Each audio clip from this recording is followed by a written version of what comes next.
In the heart of winter, 1939, a shadow loomed over northern Europe. On one side, the vast Soviet Union, a military behemoth under the iron fist of Joseph Stalin. On the other, the small, newly independent nation of Finland, a land of 1,000 lakes, now frozen under a blanket of white. As the world teetered on the brink of a new global conflict, an ultimatum was delivered from Moscow to Helsinki. The demands were steep, a surrender of strategic territories that Finland considered vital to its sovereignty. The Finns, led by the Stoic statesman and marshal, Carl Gustaf Emil Mannerheim, faced an impossible choice: concede and compromise their freedom, or resist and face the Red Army's overwhelming might. The Finnish government refused. They chose defiance. What followed was not just a war, but a testament to the sheer power of human will against impossible odds. Welcome to War and Untold Stories. Here, we explore the hidden side of history, the daring prison escapes, and the shocking crimes that history tried to forget. Don't forget to subscribe, hit the like button, and share your thoughts in the comments. On November 30th, 1939, the quiet of the Nordic winter was shattered. Without a formal declaration of war, Soviet forces poured across the border. Hundreds of thousands of soldiers, thousands of tanks, and an armada of aircraft were unleashed upon a nation with a standing army a fraction of the size. From the Karelian Isthmus to the Arctic shores of Petsamo, the invasion began. The world watched, expecting Finland to collapse within days. Stalin himself reportedly planned a victory parade in Helsinki within 2 weeks. But they had all underestimated the Finns. They had underestimated a concept the Finns call sisu, a unique blend of courage, resilience, and stubborn determination in the face of adversity. This was not just a battle for land. It was a battle for their very existence. This is the story of the Winter War. The initial Soviet assault was a blitzkrieg on ice, designed to overwhelm and crush Finnish resistance quickly. Along the Mannerheim Line, a series of defensive fortifications across the Karelian Isthmus, the Red Army threw its immense weight. But the terrain, a labyrinth of forests, lakes, and granite, became their enemy as much as the Finnish soldiers. Soviet tanks, designed for the open plains of Europe, got bogged down in deep snow and dense woods, becoming easy targets. And the Finns had a simple yet devastatingly effective weapon to greet them, a petrol bomb nicknamed the Molotov cocktail, a sarcastic tribute to the Soviet Foreign Minister Vyacheslav Molotov, who had claimed on state radio that Soviet planes were dropping bread baskets, not bombs, on Finland. The Finns wryly responded that they would provide the drinks for these bread baskets. Further north, near the village of Suomussalmi, one of the most remarkable battles of the war unfolded. 2 elite Soviet divisions, numbering over 40,000 men, were sent to cut Finland in half at its narrowest point. They advanced along the forest roads, their columns stretching for miles, completely unprepared for the brutal reality of Arctic warfare. But they were not alone in the woods.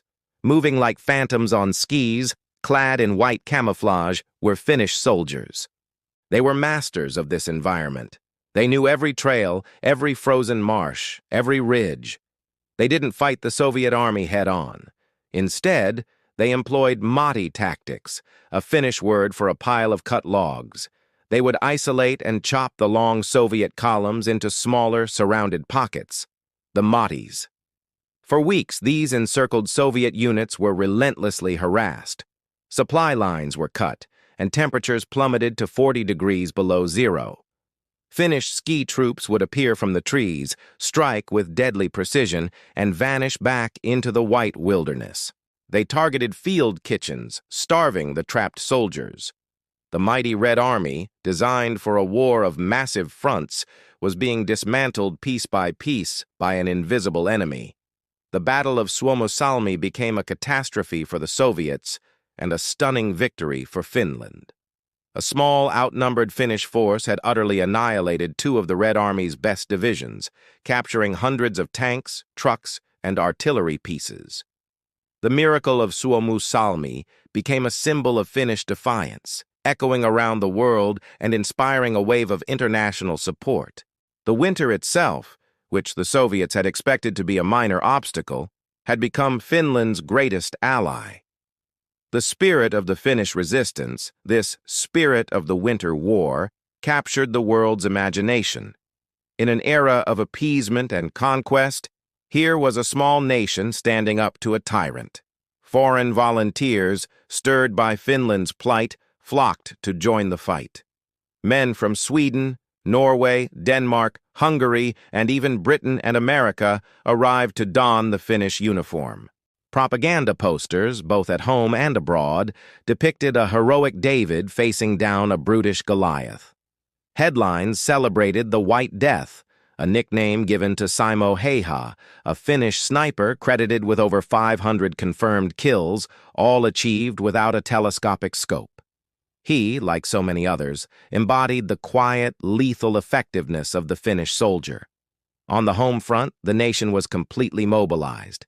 Women worked in factories, served as medics, and maintained the farms, their contribution as vital as that of the soldiers at the front. The unity was absolute. Political squabbles of the past vanished, replaced by a singular, unwavering focus to defend the homeland. This was not just an army's war, it was a nation's war. But heroism and sisu could only hold back the tide for so long.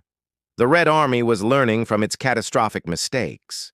Stalin, furious at the humiliation, replaced his incompetent commanders with Marshal Semyon Timoshenko, a far more capable leader. He reorganized his forces and concentrated an unprecedented amount of firepower on the Karelian Isthmus. The strategy shifted from complex maneuvers to pure brute force, a relentless, round-the-clock artillery barrage, one of the most intense in history, began to systematically pulverize the Mannerheim Line. For every Finnish soldier, the Soviets now had dozens. For every cannon, 100 more. The sheer weight of numbers was becoming unbearable. The white forests that had once been Finland's shield were now churned into a hellscape of black earth and splintered trees. Day after day, the bombardment continued, followed by massive human wave assaults. The Finnish defenders, exhausted, frozen, and running low on ammunition, fought for every inch of ground, but the line was beginning to crack. They had bought their country precious time, but time was running out. The world had offered sympathy and volunteers, but the crucial military aid from larger powers never materialized in the quantity needed. Finland stood alone. By March 1940, the reality was grim. The Red Army had finally breached the Mannerheim Line and was advancing on Viipuri, Finland's second-largest city. The Finnish army was on the verge of collapse. With no hope of victory, and to avoid a complete Soviet occupation and the loss of its independence, the Finnish government had no choice but to return to the negotiating table. The terms were harsher than those they had rejected just months before. On March 13, 1940, after 105 days of brutal fighting, the Moscow Peace Treaty was signed. The guns fell silent. Finland was forced to cede 11% of its territory, including the strategic Karelian Isthmus and the city of Viipuri. 400,000 people, over a tenth of Finland's population, were evacuated from the ceded lands, choosing to leave their homes behind rather than live under Soviet rule. The cost was immense. Over 25,000 Finns had lost their lives, with tens of thousands more wounded. The Soviet losses were staggering, estimated to be at least 5 times higher, a testament to the ferocity of Finnish resistance. The Winter War was over. The snows of 1940 began to melt, revealing the scars of battle etched upon the land. Abandoned helmets lay half buried in the thaw, silent witnesses to the conflict. Finland had lost a war, but it had won its survival.